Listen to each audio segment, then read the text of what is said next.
வணக்கம் தமிழா. இதோ உங்களுக்காக ஒரு சிறிய கதை. மாலை ஆபீஸ் வேலை முடிந்ததும் அரவிந்த் என்ற வாலிபன் சோர்வுடன் பையை எடுத்துக்கொண்டு வீட்டுக்கு திரும்புகிறான். வீட்டு கதவை திறந்தவுடன் சிறிய மகன் ஓடி வந்து, அப்பா வந்துட்டாரே என்று கையை கட்டி அணைத்துக் கொள்கிறான்.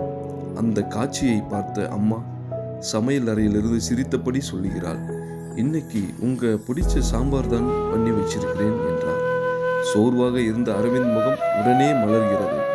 அவன் மனதில் ஒரு எண்ணம், எவ்வளவு வேலை இருந்தாலும் இந்த சிறிய மகிழ்ச்சி தான் என் வாழ்க்கையில் உண்மையான பலம்.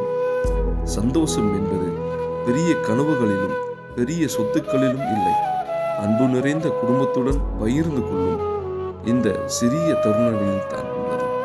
நண்பர்களே, இந்த கதை உங்களுக்கு பிடித்திருந்தால் என்னுடைய சேனலை சப்ஸ்கிரைப் பண்ணுங்கள். உங்களுடைய